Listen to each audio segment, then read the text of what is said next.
Can you see by the dawn's early light what so proudly we hailed at the twilight's last gleaming, whose broad stripes and bright stars through the perilous fight o'er the ramparts we watched were so gallantly streaming, and the rocket's red glare, the bombs bursting in air, gave proof through the night that our flag was still there. Oh, say does that star-spangled banner yet wave o'er the land of the free and the home of the brave?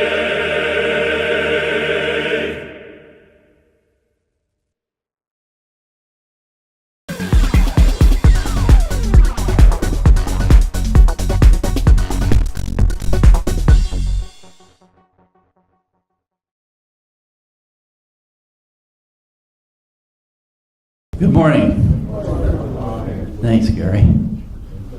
Before I introduce our speaker, some of you probably remember we've had Global Links here twice before, I believe. Once before. Not Kathleen Hauer, who's our speaker today. But Global Links is a very important nonprofit organization that assists groups going overseas to provide medical care and with equipment, and provides a central location in Greentree now for organization of trips. We made 12 trips to Nigeria, and we knew Global Links from way back, where they had a office over near St. Francis Hospital. You don't realize how important a group like Kathleen's is until you say, well, let's go overseas and we'll provide medical care in XYZ country, and we'll pack up things and we'll go. It's not that easy. I remember before our first trip, I wasn't sure whether the electrical connections could be compatible with some of the equipment that we had. And I was just afraid that if I didn't have the right plugs to plug into the wall, that we wouldn't be able to do anything. So I was given the name of I hesitate to say, but to one of the big engineers over at Westinghouse. And to call him, he would know the answer. So one day I called him. Now this was back in 1990. And he said, well, I'm not really sure either. I said, well, can I get some plugs here in town, or is there anyone who sells electrical equipment that you can talk to before we go? No, there wasn't. And Westinghouse, in that respect, couldn't help. So when you take a trip and you go into the middle of a country where we went to an area where little kids cry when they see a white person.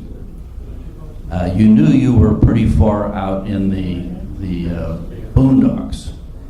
And so the first day we got there, I went down to the market and was looking around, and they speak English. Someone said, well, it's down the long aisle there, and maybe you'll find something. So I walked down the aisle of this in this market store, and And sure enough, there was a box there, and it probably had a couple of hundred different plugs that I needed and that I used. But it's nice to have someone here who can give you that information before you go, or to have the equipment, or have somebody that they can refer you to. But Kathleen is now the co-founder of this Global Links, and she's been in the organization for a long while. But it was that trip, actually Tom Lewis, Dr. Lewis went along with us, and but when you get back, you really appreciate things that they have told you. Well, Kathleen, I'll let you take over. She's going to talk about Global Links, which is pretty much like you might think of Brothers Brother or other organizations. And I'm sure she'll want to answer any questions you have at the end. So Kathleen, I'll let you take over.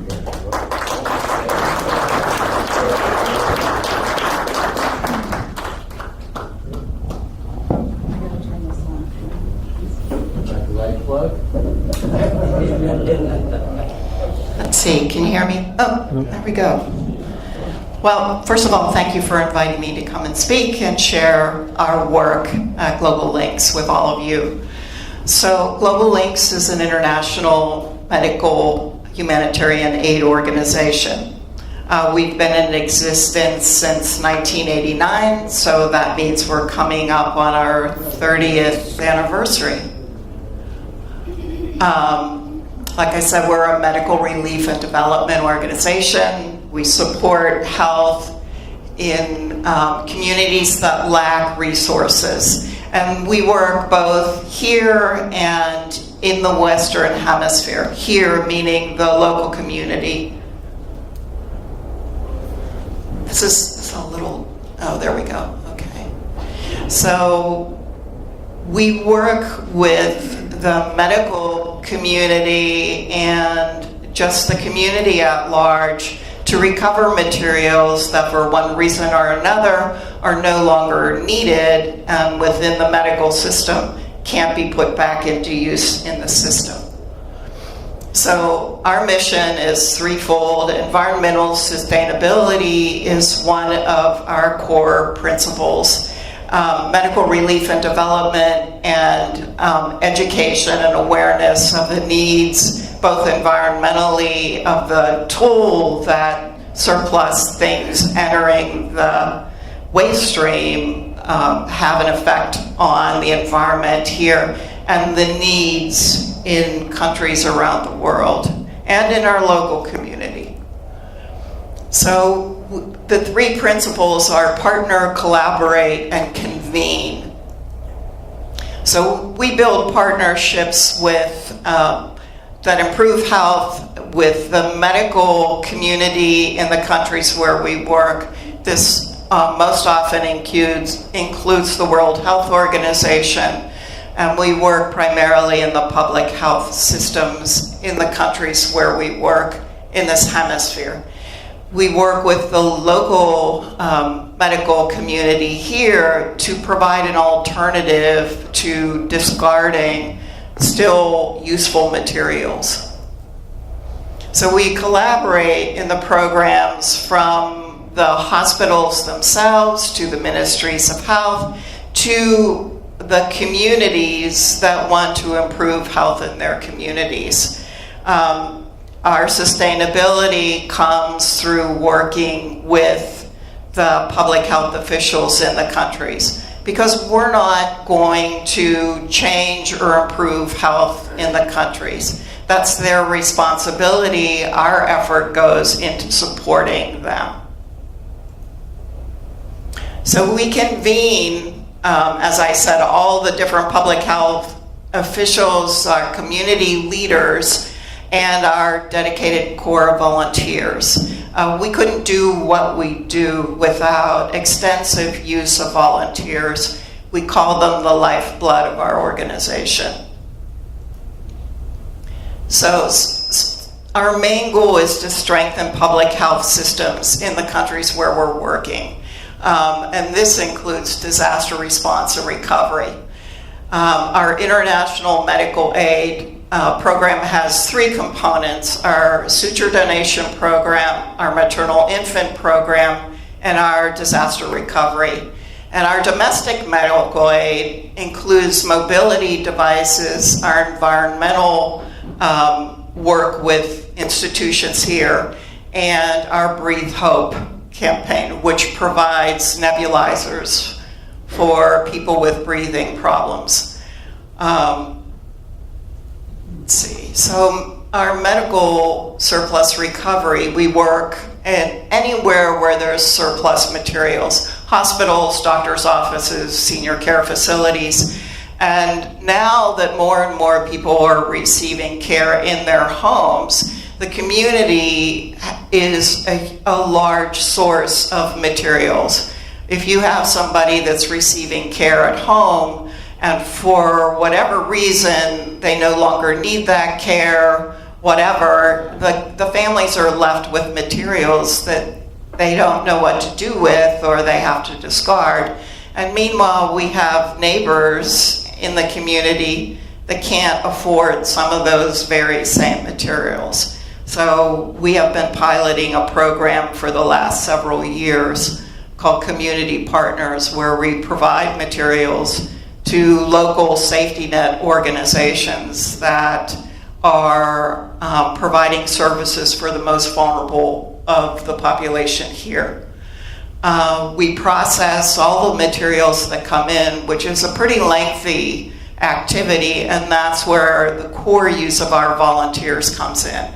And we have volunteers with all different abilities, both physical and mental abilities, because we have a very big tent mentality. We think everybody has something to offer and that everyone has a place to be involved in global outreach. So they sort, they count, they do quality assessments. It depends on how much time the volunteers want to spend. If they want to specialize in a particular thing, we have a wheelchair repair shop that lots of volunteers just want to come in and spend a few hours working on wheelchairs. They make their own schedules to do that. We have a group that works on nebulizers and small equipment and the normal kind of sorting and packing. Our international and medical aid and domestic aid then works to distribute to the partners in both of those programs. Ooh. Here we go. So everybody always wonders, why do we have all this surplus?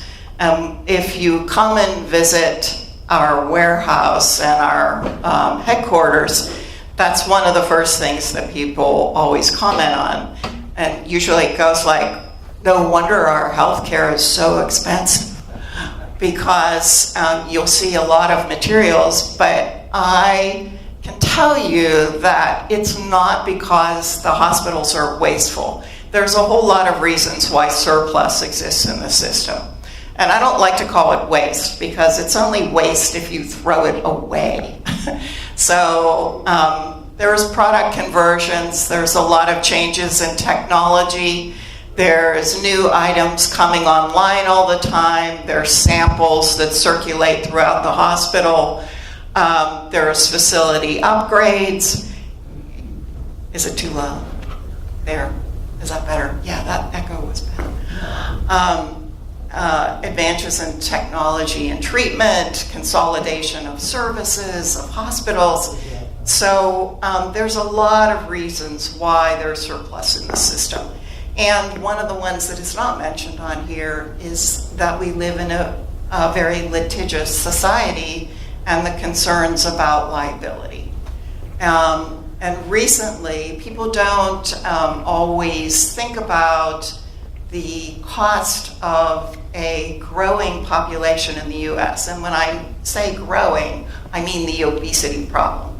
that we have in this country, because now all of the materials, any weight-bearing piece of equipment in the hospital has to now accommodate higher weights for all of potential patients. So that meant that all of the materials that had lower weight possibilities, now they had to replace. So that means, think about it, waiting room chairs, wheelchairs, gurneys, OR tables, every single thing that is weight-bearing has to now serve a higher weight. So that, of course, was an opportunity for us because other countries don't have the same problem, so all of those materials are a perfect fit for other countries. So how do we get it? We partner with institutions all over the greater Pittsburgh and outside the greater Pittsburgh area to recover materials. We make a relationship with the hospitals at the C-suite levels to work with them because this serves their purpose too. A lot of hospitals are involved in greening activities, and if they can reduce their solid waste, that's good for them. We also go in and do a waste audit for them, and we talk with them about what materials are appropriate for distribution, redistribution, and what things really we can't use. And in doing those audits, it actually helps them to see how some of their waste streams work and maybe put into practice some better things to keep those things from becoming surplus. We talk with the public and do regular campaigns to acquire medical materials from the public that may have those things at home. Everybody has a pair of crutches living in their basement or their attic, or a wheelchair they're not using, or other kinds of supplies, as I mentioned before, from a loved one. And all of these things help to keep materials out of the landfill. You know, our goal is that those useful materials don't end up on curbside pickup. So what happens next? These are some of the volunteers. You can see that this is, when we get things from the hospitals, they're all in eaches predominantly, which means one item at a time. So all of these materials need to be sorted. They need to be sorted for expiration date, for size. So we go through a lot of different sorting processes to do that. You'll see in the back here our shelves are all separated by hospital specialty. So it's a very systematic process that we go through. And all of our volunteers are overseen by a volunteer supervisor who keeps an eye on everything that they're doing so that materials go into the right place. And just because something is surplus and maybe not used, it doesn't, well, none of the supplies are used. It's not used. It doesn't necessarily mean it has an application to a recipient overseas either. A lot of materials are equipment specific, so unless you have that equipment, that item is not going to do you any good. So we have to always be in tune to what really is going to be useful in the countries that we're serving.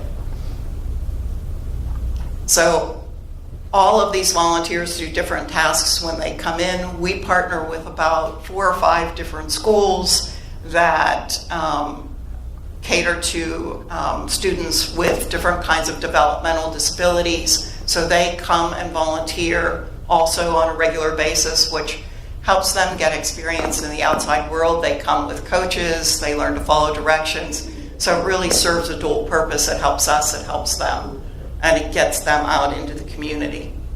So these were backpacks that were being filled for a project that we were doing in the Amazon that was a health boat that the Ministry of Health put together to go around to the more remote indigenous communities to provide health care.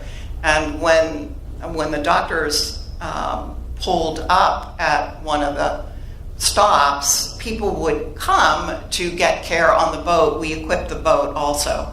And but for the communities farther out, the docs would grab a backpack full of medical materials to go out and administer directly into the communities, and sometimes walking for hours to get there.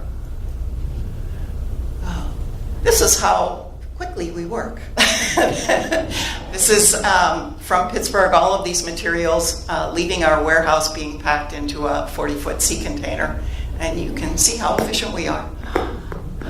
Usually it takes us actually about 2 hours, not 11 seconds. So you can see how many materials are going. There's a lot of mobility materials on that in that particular shipment.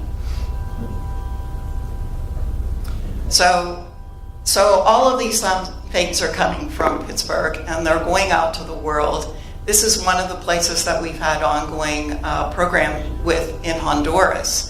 And in some of the communities, they are so off the beaten path and really remote that these longboats had to go out to the container ship and have some of the materials offloaded onto these canoes to go then upriver to get to the clinic where all the materials were going.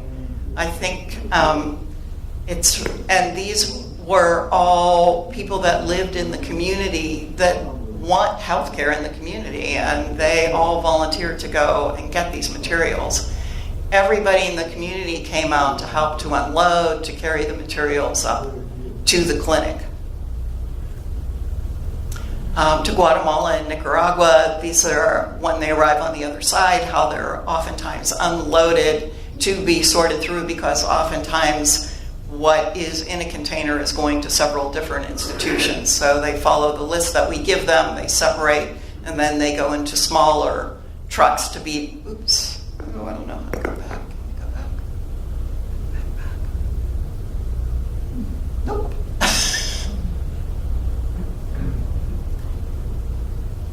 There we go. To go back to by smaller truck to the communities. So this is in Nicaragua. They wanted to do a big presentation of one of the shipments that arrived. So you can see the materials are all laid out. They have the microphones. They invite the press. The Ministry of Health comes and they make a presentation of all the materials that come in. We like when this happens too, because it is. It speaks to transparency of the programs. So the more press, the more people that are involved in receiving the materials and knowing where they're all going to go, the better it is for transparency of the program.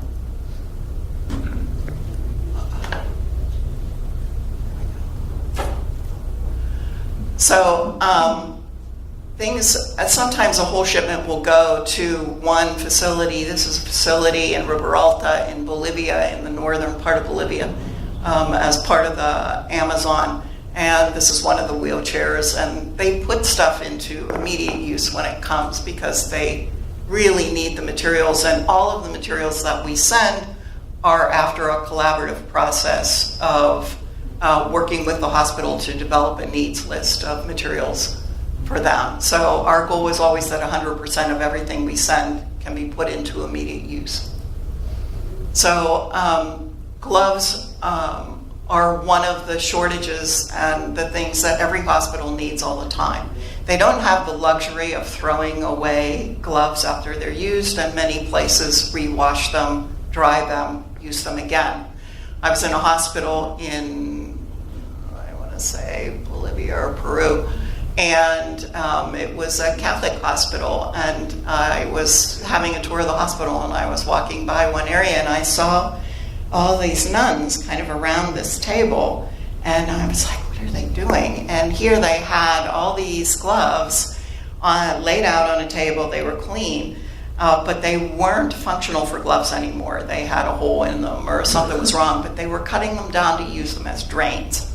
So they don't have the luxury of wasting any part if it's usable, because they know that they don't have enough. So this is a project, one of our projects in Nicaragua, which was a maternal infant project. Nicaragua has a series of maternal infant homes all around the country, and the purpose of the homes is that pregnant women can come and stay These are usually high-risk women for one reason or another. Either they live very remotely and are not near a hospital, their age or their medical condition in general makes them high risk, can come to a maternal home that is usually situated near a hospital and come and have an attended birth. So we have been supplying, I think there's 170 maternal homes throughout the country. We've been supplying each maternal home with an exam room so that patients have a better way, the women have a better way to get their appointments, their pre-term appointments made, and that every house has a facility. We also provided beds for some of the new ones and mattresses, and that came about through the Art Institute of Pittsburgh was closing one of their dormitories. So all of their beds and mattresses were available for donation, and without someone to take those materials, they would have been discarded.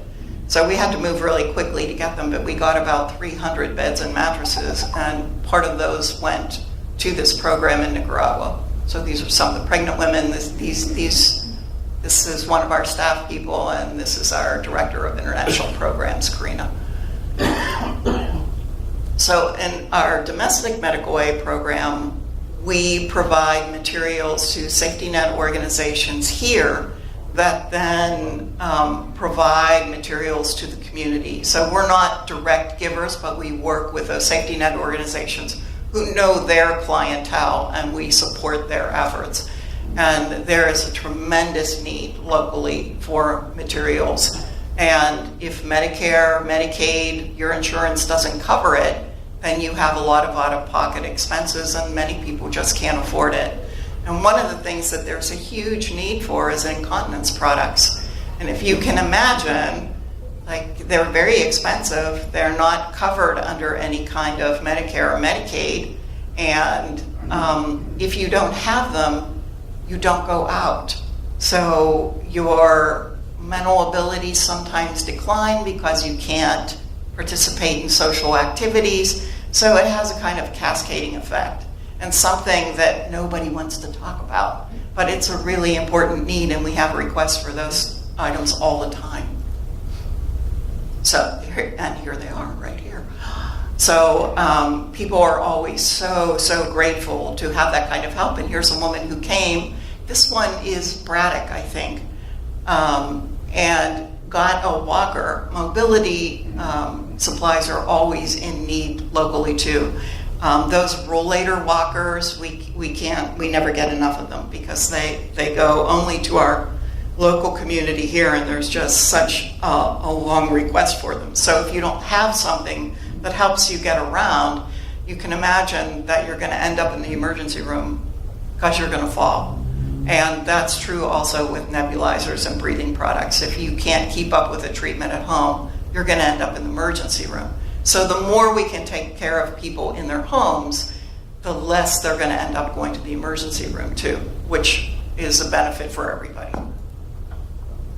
So disaster response and recovery, this is, we were involved with sending aid to Puerto Rico. We partnered with the young student at Carnegie Mellon who was chartering planes to take materials down to Puerto Rico, and you can see they had, these are materials that we had, like, I don't know, 12, 15, 20 pallets of materials. So to pack them into a passenger plane, they all had to be offloaded from the pallets that they were on. So they set up a human kind of chain here to completely load the plane, and they're very proud of themselves, you can see, after they did that. So it was a tremendous help. They went to the hospitals there, to some of the clinics, and it was a great experience in collaboration.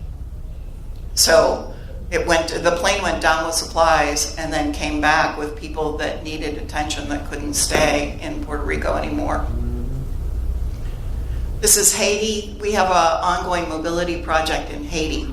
So after the earthquake, there were so many people that had crushing injuries that made them have to have surgery for, I can't think of the word, to have a limb removed. And the one thing that it did is made more visible the number of people that needed that kind of help or that needed mobility. And you can see in every walk of life, young people, kids, everything, everybody in there, almost everyone that lived in Port-au-Prince or in the area of the earthquake had a family member that was either killed or affected seriously by that earthquake. So it brought it into the public eye more. So they created a special department within the government for disabled people to be able to provide materials for them. So we work directly with that department. We send a container almost every year that's full of mobility devices for them. So you can imagine, again, if you can't get around, you can't participate in anything that's going on socially. Our International Suture Donation Program is one of the programs that's nearest and dearest to my heart because I started it when we started Global Links. And it provides sutures to institutions all over the world that do not have the ability to purchase the sutures that they need or access to different kinds of sutures. So, and it's a way that we can offer materials to facilities that ask for our help that we can't do a large-scale program. Sutures are really valuable. Any institution that's doing surgery always needs sutures. So this is the Wanless Hospital in India, and they do a lot of cardiovascular surgery on children, and these are all children that had surgery using sutures from Global Links.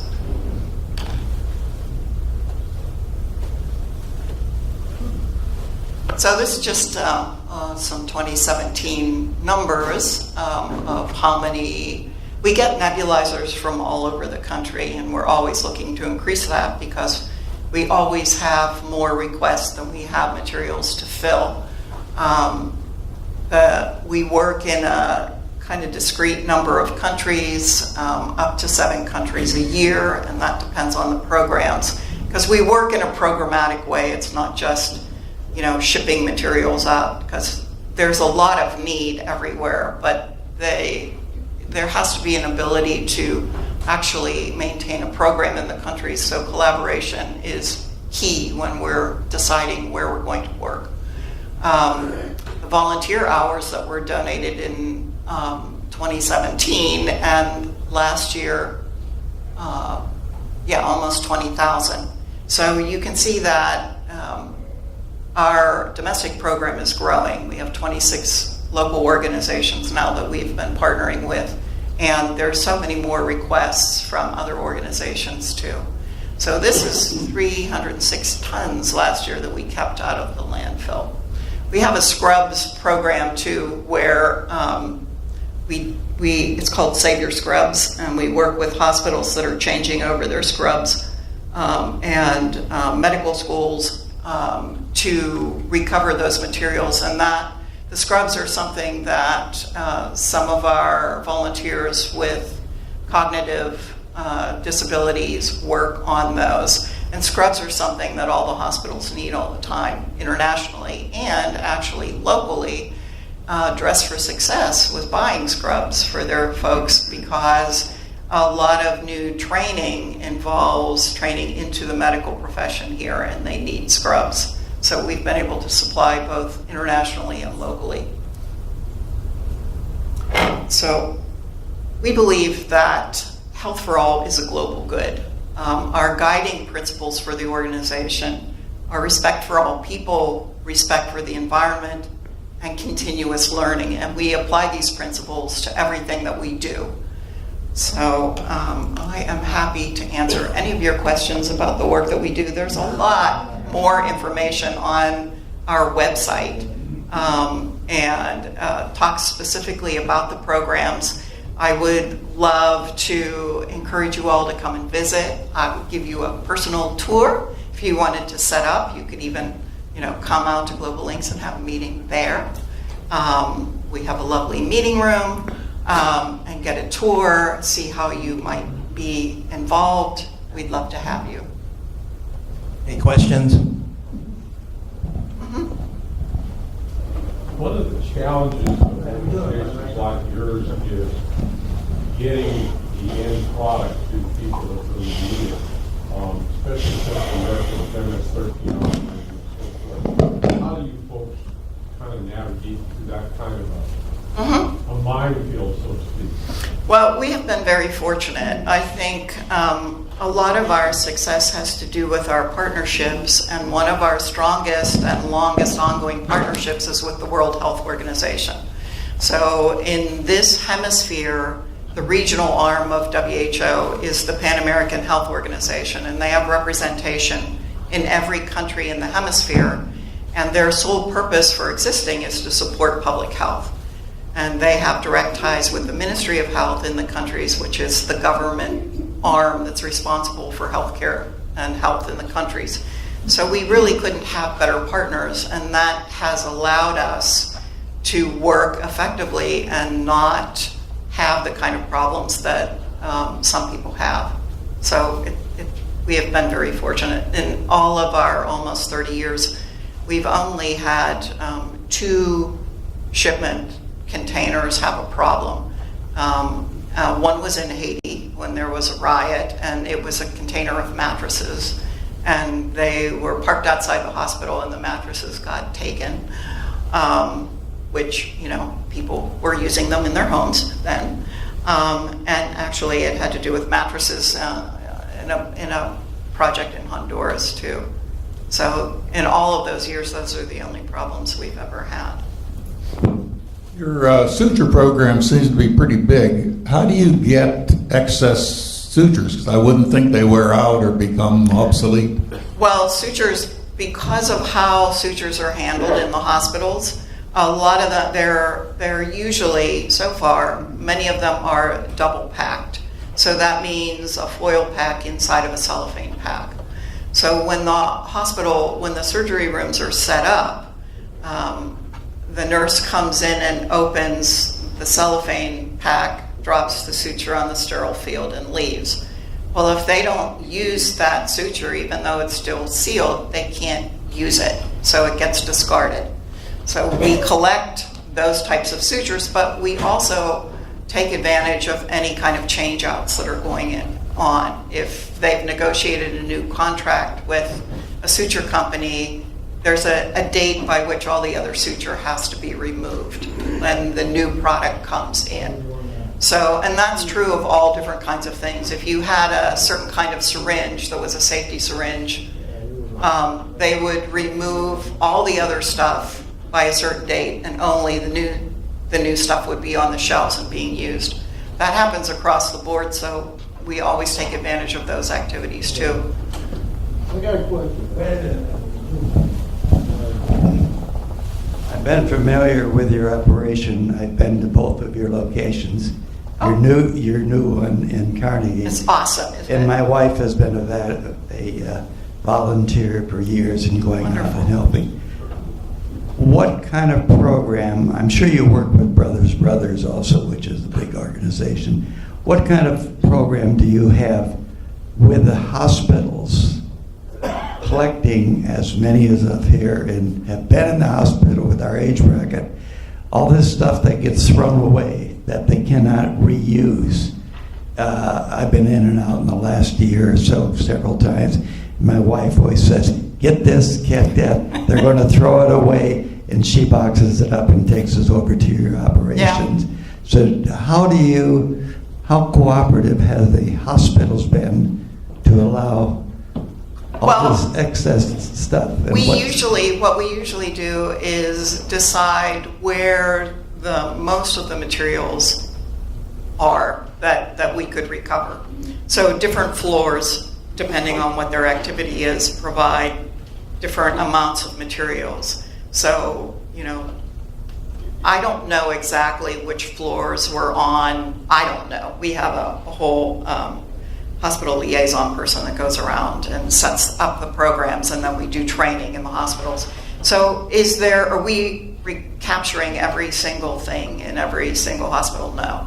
I think Okay. there's a lot more opportunity. What But do we you- collect every okay. week from all the hospitals. Okay, what do you do what you can't ship out? What do we do with what we can't donate? Access stuff that. Well, because we have a commitment to environmental sustainability,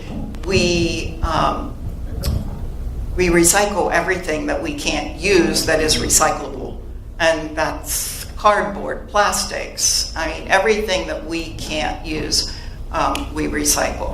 And then the other stuff gets discarded. But we've managed to reduce the amount of waste going into the landfill by making sure the stuff, I mean, eventually the supplies are going to end up in the waste stream, but let's not have them end up there before they're even used, you know. So do any of you know the term embodied energy? That is all of the energy that went into making that thing. So when you throw it away before it's even used, you waste that energy that went into making it too. So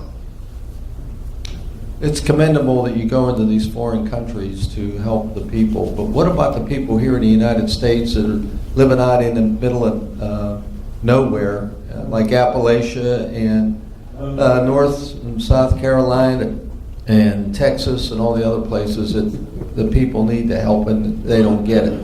well, we do have a local program that is providing materials here locally, and for the same reasons sometimes that it becomes surplus here because of liability concerns, you can't put it into use in the U.S. because there's a lot of regulations that govern that. I know that there's a huge need in the U.S. For materials too, and I think personally we should be able to do something about that politically or governmentally. Are the specific items delivered to patients labeled with their point of origin so that they're able to understand where they're coming from? Well, we're not delivering to patients. No. The hospitals, Well, the individuals getting the wheelchairs, the walkers, the various items that they take with them, are they labeled so that they know that they're coming from the people of the United States? oh yeah, when they get a shipment from us, they A know. specific item, a small label on it. Well, it says it's from Global Links. Well, there you go. Yes. I mean, is it labeled with global links? Yes. Okay, so that they can become appreciative of it. Oh, they're very appreciative of the materials they get. Where the mic is. Go, Bill. I got a question back here.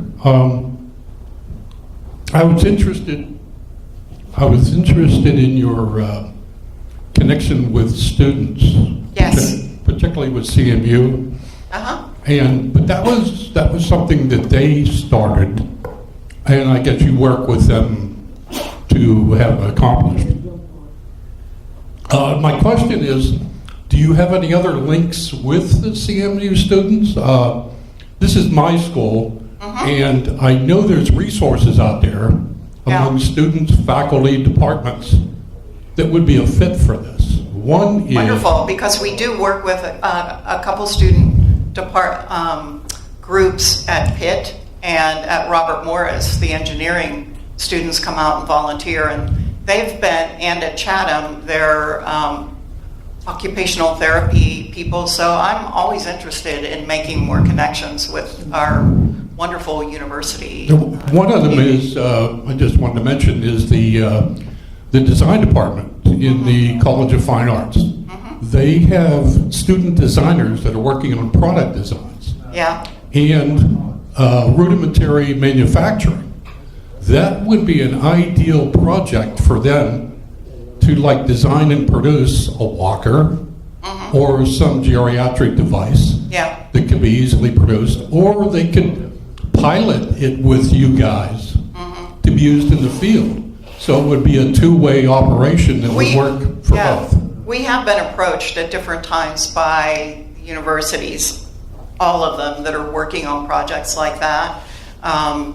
And I think there's amazing things coming out of the universities for things like this. I mean, especially to be used in rural areas where there's not lots of, you don't have electricity, you don't have this, you don't have that, but their needs are really great. I mean, some of the creative ways they have of making these things available is pretty remarkable. Do you have any active programs right now? Not with CMU, I don't think. Do you want some help on it? Yeah, I'll give you my card. Come. Okay, thank you. Any other questions? There was one up front.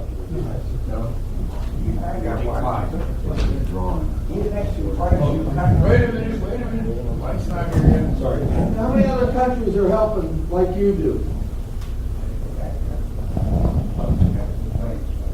Over here. How many other countries are helping like the United States does? Well, I don't know that off the top of my head, but we're not the only country that provides aid in the countries where we work. We also have one of our large programs is in Cuba, and Global Links is the largest donor of medical aid to Cuba in the United States, and we've had a license since 1994 from the State Department to send medical aid to Cuba. But, they certainly get aid from other countries too, just like Nicaragua does, just like Honduras does. It may be in different forms, but, Kathleen, one of the things that impresses me most about Global Links is how when you prepare a container, it is 100% useful and Yes. wanted. Would you expand on that a little bit? Yeah, all of our shipments, I call them designer shipments because they are designed specifically for the people or institutions that are going to receive them. And that's after an extensive ongoing discussion about what the needs of the institutions are. We help them to develop a needs list because that's an important exercise for any of the institutions to go through too, and to prioritize what their needs are. Now, we can't answer all of the needs that any institution has. We don't do sophisticated equipment. That's a whole other kind of category, and it's had ongoing problems with the donation of sophisticated equipment. Probably only 30% of equipment donations like that are even ever put into use because of how complicated it is. So first we have to understand if there's a match. Do they need what we have to offer? And usually that's yes. And then we work with them to kind of figure out, because their needs are always going to be much greater than one container. So how do we prioritize what their needs are, work with them to do that, so that way we can assure that 100% of what they're getting is useful to them. I was just curious, you mentioned the Western Hemisphere, South America. Do you donate to other parts of the world? You didn't mention Africa. Through our suture donation program. We work in this hemisphere because we have limited resources. Okay. We also offer our suture donation program to institutions and work with a number of them who work in Africa.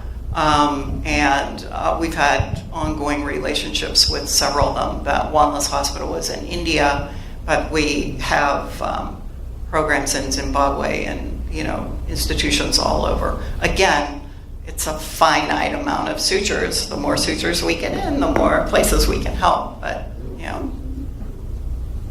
if we have supplies at home that you need, how do we get them to you? Well, you can bring them every day between 9 and 5, and sometimes in the evening, or actually 8:30 even in the morning. You can drop them off at our place. You can call and make sure that there are things that we can use, because we can't take expired goods, but anything that fits with, and we don't take medication. And where is your place? Our place is in Green Tree. They don't have the address on there. It's on our website. It's in Green Tree. You can actually see it from the Parkway. It's really pretty easy access. If you take the Green Tree exit, it's very close to there. It's pretty fast, just don't come during rush hour. Anybody else? Uh-huh.